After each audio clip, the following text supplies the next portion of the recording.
कृष्ण कृष्ण कृष्ण कृष्ण कृष्ण कृष्ण कृष्ण कृष्ण।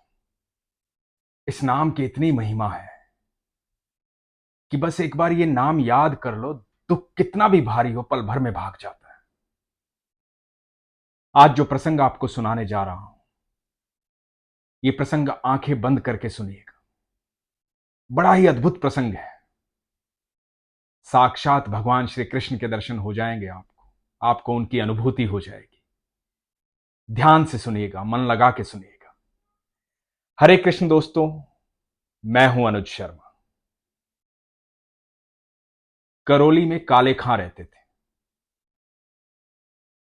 काले खां का काम था मदन मोहन के मंदिर के बाहर झाड़ू लगाना। झाड़ू इसलिए लगाते थे क्योंकि यही उनकी रोजी रोटी थी। तो झाड़ू लगाते थे और झाड़ू लगाते लगाते कभी कभार एक झलक मिल जाती थी मदन मोहन की। धीरे धीरे मन लगने लगा, मदन मोहन को देखने का मन करने लगा। हमारे ठाकुर हैं ही ऐसे, जो देखता है बस देखता रह जाता है। तो काले खां खड़े हो जाते, देखने लग जाते। जब भी थोड़ी सी भीड़ हटती तो देखते मदन मोहन को। उनका नाम ही मोहन है, मन को मोह लेते हैं वो। अब ये रोज का काम हो गया था। झाड़ू लगाते, भीड़ थोड़ी सी हटती और देखते मदन मोहन को। मदन मोहन मन में रहने लगे थे। अब हुआ यूं कि सुबह की मंगल आरती से लेकर के संध्या आरती तक वहीं इंतजार करने लगे। ठाकुर को देखते रहते थे। जब भी मौका लगता ठाकुर को देखते थे। जब भी मौका लगता ठाकुर के दर्शन कर लेते थे। वहीं मंदिर के बाहर रहने लगे। मंदिर के अंदर जाने की अनुमति नहीं थी, क्योंकि जन्म से मुसलमान थे, दूसरे धर्म के थे, संकोच भी था। लेकिन ठाकुर तो ठाकुर है। ठाकुर पूरे जगत के मालिक हैं। इसीलिए जगन्नाथ बोला जाता है। सारी सृष्टि उन्हीं की है, अनंत ब्रह्मांड के मालिक है, सब उन्हीं के हैं। उनकी नजर में ना कोई धर्म है, ना कोई जाति है, ना पाति है। कोई भिन्न है ही नहीं, कोई अलग है ही नहीं, क्योंकि वो अनंत ब्रह्मांड के निर्माता है। सब उन्हीं का है। तो काले खां भी उन्हीं के हुए। तो काले खां भगवान को देखते थे, दर्शन करते थे, बड़ा आनंद महसूस करते थे। धीरे धीरे घर देर से जाने लगे। जब देर से जाने लगे तो बीवी से झगड़ा होने लगा। पत्नी ने कहा कि कहां रह जाते हो सारे दिन, सुबह झाड़ू लगाने जाते हो वहीं रह जाते हो। काले खां अपने आनंद की बात बताते थे। मदन मोहन के मंदिर में ठाकुर जी को देखा। वो मोर पंखधारी जो है ना, वो अद्भुत है। जो देखता है देखता रह जाता है। मेरा मन बस उन्हें देखने का करता है। पत्नी इस बात पर झगड़ा करती, बोलती काफिर हो गए हो तुम। धीरे धीरे बात उनके समाज में फैलने लगी। उनके रिश्तेदारों को भी पता लगने लगा। काले खां मंदिर जाते हैं, भगवान के दर्शन करते हैं, अल्लाह को भूल गए हैं, खुदा को भूल गए हैं। कृष्ण कृष्ण करते हैं, मदन मोहन करते हैं। रिश्तेदार भी सुनाने लगे। पर काले खां पर इन बातों का कोई असर नहीं। काले खां तो ठाकुर के पास जाते थे। पत्नी घर में झगड़ा करती तो इनको एक और मौका मिल गया कि चलो, घर जाऊंगा तो झगड़ा करेगी, उससे बेहतर है कि मैं मंदिर के बाहर रहूं। जब भी मौका लगे मेरे ठाकुर को देख लूं, मेरे कृष्ण को देख लूं। जीवन में बस एक ही समस्या थी। समस्या ये थी कि काले खां की कोई संतान नहीं थी। तो पत्नी कहती कि अब संतान होगी भी नहीं। तुम तो काफिर हो गए हो, हिंदुओं के मंदिर में जाते हो, अल्लाह को भूल गए हो, हमारे ईश्वर को भूल गए हो। कहां से होगी संतान, कहां से मिलेगा सुख? अब कोई सुख नहीं मिलेगा। काले खां मुस्कुरा दिए, बोले कोई बात नहीं। अब जो देगा मेरा मदन मोहन देगा, जो देगा मेरा ठाकुर देगा। इस दुनिया में जो कुछ भी होता है बस उसकी इच्छा से होता है। उसकी इच्छा होगी तो संतान भी हो जाएगी। और काले खां अगले दिन जब दर्शन कर रहे थे मदन मोहन के, जैसे ही भीड़ हटी, ठाकुर जी को देखा और ठाकुर जी को बोले, हे मदन मोहन, मेरे घर में झगड़ा होता है कि मेरी संतान नहीं है। झगड़ा इस बात पर भी होता है कि मैं तुम्हारे पास चला आता हूं, जब घर जाता हूं तो कलह होता है, शांति नहीं बैठते ये लोग, शिकायत करते रहते हैं कि मैं हिंदू हो गया हूं, काफिर हो गया हूं, तेरे पास आता हूं, मेरे लिए ना सही लेकिन घर में शांति के लिए, इनकी इच्छा के लिए एक संतान दे दे।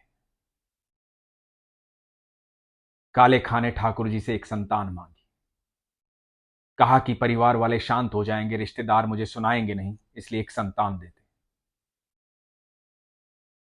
और ईश्वर तो ईश्वर है, अनंत ब्रह्मांड में वो कुछ भी कर सकते हैं, जो हम कल्पना भी नहीं कर सकते वो भी वो कर सकते हैं, क्योंकि वो परमेश्वर है। 1 महीने बाद काले खां की पत्नी प्रेग्नेंट हुई। अब काले खां ने कहा कि देखा, मैंने कहा था ना, मेरे मदन मोहन की जो इच्छा होगी वही होगा।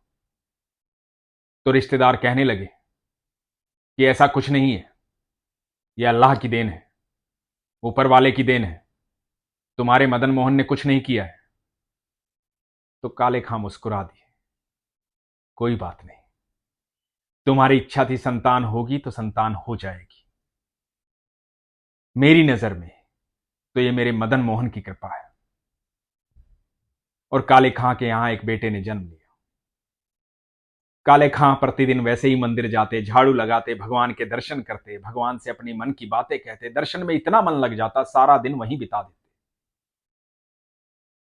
कोई कुछ कहता तो मुस्कुरा देते, कोई गुस्सा करता तो मुस्कुरा देते, बस भजन करते, दर्शन करते, यही थी दिनचर्या।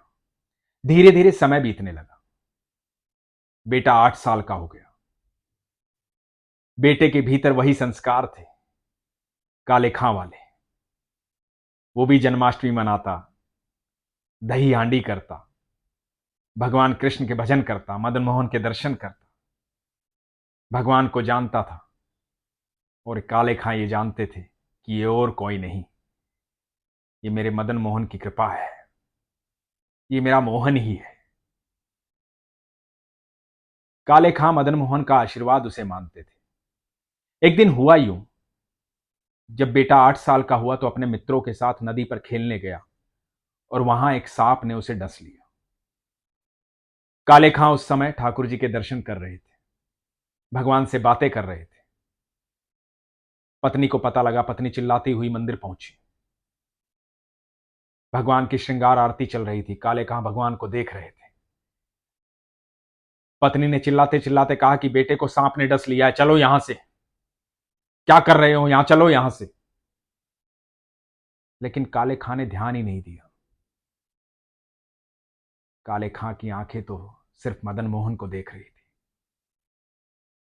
जब आप ठाकुर जी को देखते हैं तो देखते रह जाते हैं, बाकी कुछ दिखाई नहीं देता है, ये पूरा संसार दिखाई नहीं देता है। जो ठाकुर को देख लेता है उसे कुछ देखने की आवश्यकता भी नहीं होती है। काले खां भी कुछ नहीं देख रहे थे, बस ठाकुर को देख रहे थे, मदन मोहन को देख रहे थे। पत्नी बहुत गुस्सा हुई, गुस्से में बोली कि यदि मेरे बेटे को कुछ हो गया ना तो तुम्हें भी देख लूंगी और तुम्हारे मदन मोहन को भी देख लूंगी, किसी को भी नहीं छोड़ूंगी। जल्दी से झाड़ फूक वाले को लेकर पहुंचो। और बड़बड़ाती हुई पत्नी चली गई। काले खां मदन मोहन को देखते हुए बोले कि मैं जानता हूं प्रभु, ये तेरी लीला है, सब कुछ तो तेरा दिया हुआ है, ये पुत्र भी तो तेरा दिया हुआ है, तेरी लीलाएं अद्भुत हैं। तू जानबूझकर मुझे कष्ट देता है, जब तू कष्ट देता है तो मैं तुझसे बातें करता हूं, और जब भी कष्ट आता है मुझे तो खुशी होती है, क्योंकि मुझे मौका मिलता है तुझसे बात करने का। मैं अब भी जानता हूं कि तू सब सही कर देगा। ये कह के काले खां नदी पर पहुंचे। जब नदी पर पहुंचे तो पत्नी चिल्लाई कि झाड़ फूक वाला कहां है। काले खां को कहां ध्यान रहता था। वो तो जानते थे कि मेरा तो जो कुछ है मदन मोहन है। बोले कि भूल गया। पत्नी ने कहा कि बुला कर लाओ। एक झाड़ फूक वाला आया। उसने देखा, बच्चे के शरीर को छुआ। बच्चे का पूरा शरीर नीला पड़ गया था। झाड़ फूक वाले ने कहा कि बच्चे में जान ही नहीं है, बच्चे की मृत्यु हो गई है। पत्नी जोर जोर से चिल्लाने लगी। काले खां एकदम शांत खड़े थे। जिसका ईश्वर पर भरोसा होता है, उसके जीवन में कितना भी बड़ा तूफान आए, उसकी शांति कोई भंग नहीं कर सकता, क्योंकि उसका विश्वास प्रगाढ़ होता है। और जब विश्वास प्रगाढ़ होता है तो कोई शंका नहीं होती है। इसलिए स्थिरता बनी रहती है, क्योंकि स्थिरता ईश्वर में होती है। पत्नी जोर से चिल्लाने लगी। बेटे के शरीर को उठाया, मदन मोहन के मंदिर की तरफ भागी। साथ सब गांव वाले। काले खां मंदिर की दहलीज पर ले जा करके बेटे को रख दिया और पत्नी चिल्लाई कि तूने दिया था ना इसे। ये काले हमेशा कहता है कि तूने दिया था इसे। मेरा बच्चा मर गया है, तो कुछ है तो जिंदा कर इसे। और यदि मेरा बेटा मुझे वापस नहीं मिला तो काले खां को भी मारूंगी और तुझे भी मारूंगी और खुद भी मर जाऊंगी तेरी दहलीज पर।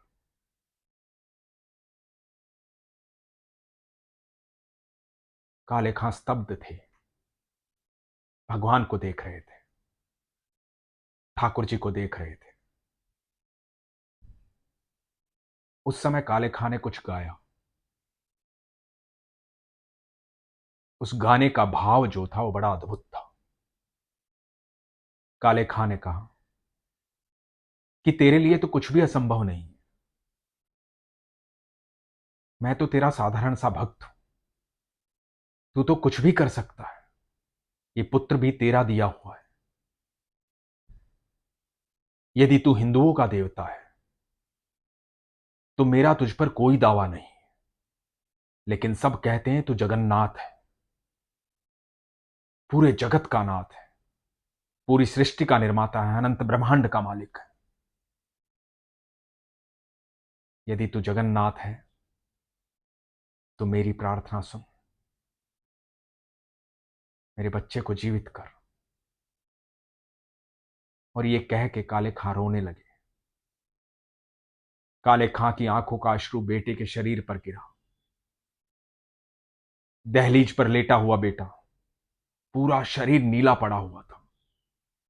जैसे ही अश्रु शरीर पर गिरा, शरीर का रंग बदलने लगा।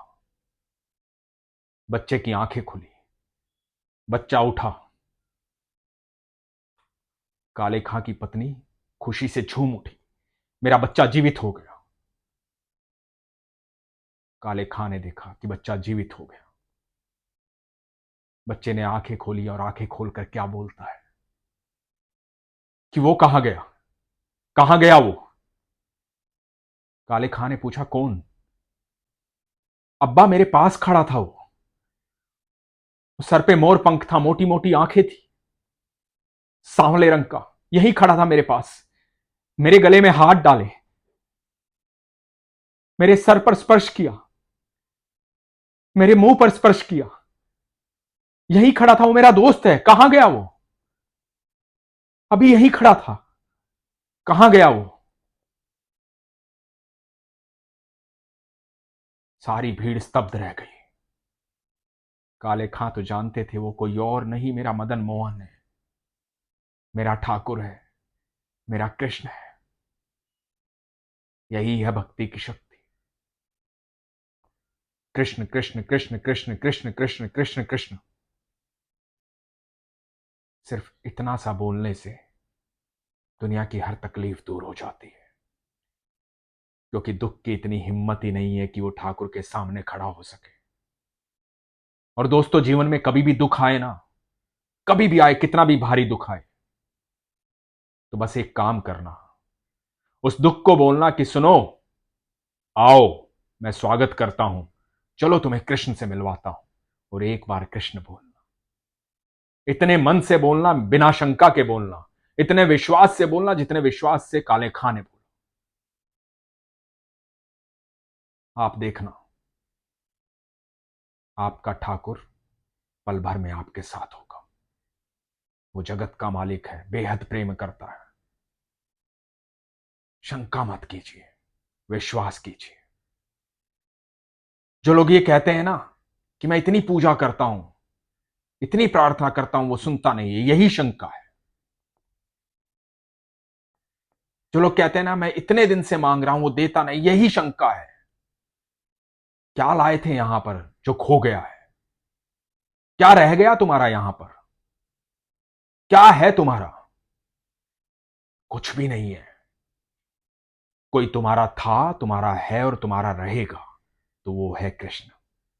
इसलिए हमेशा कहता हूं, अपने विश्वास को मजबूत रखिए, अपना ख्याल रखिए। हरे कृष्ण।